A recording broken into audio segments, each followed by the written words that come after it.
ഈ സാൻസെവേരിയ പ്ലാന്റിനെ പറ്റി ചെടികളെ ഇഷ്ടപ്പെടുന്നവർ അറിയാത്തവർ ആരും തന്നെ ഉണ്ടാകില്ല. ഈ കുഞ്ഞു പോട്ടിൽ ഇത് പുറത്തേക്ക് വേര് വന്നിട്ടുണ്ട്.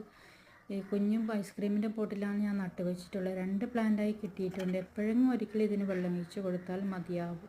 ഇത്രയും നല്ല ഹെൽത്തിയായി തന്നെ ഈ പ്ലാന്റ് വന്നിട്ടുണ്ട്. വളർത്തിയെടുക്കാൻ വളരെ എളുപ്പമാണ്. പിന്നെ ഈ കാക്ടസ് കുഞ്ഞു പോട്ടിൽ തന്നെയാണ്.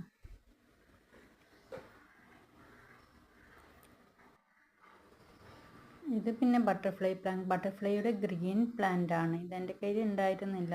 ഇപ്പോഴാണ് എനിക്ക് കിട്ടിയ വൈറ്റ് ഫ്ലവറാണ്. ഇതിൻ്റെ പിങ്ക് ഫ്ലവറായിട്ടും ഉണ്ടാകുന്നുണ്ട്. അത് നല്ല ഭംഗിയാണ് ഗ്രീനിനേക്കാളും. ചെടികളൊക്കെ ഇവിടുത്തെ ചൂട് കാരണം എല്ലാം വാടിപ്പോയിട്ടുണ്ട്. ഈ കോളിയാസ് ചെടിക്ക് പിന്നെ വെയിലും മഴയൊന്നും പ്രശ്നമല്ലല്ലോ. ഈ റോസ ഒരു കുഞ്ഞു പ്ലാന്റായി കിട്ടിയിട്ടുണ്ട്. ബായ്.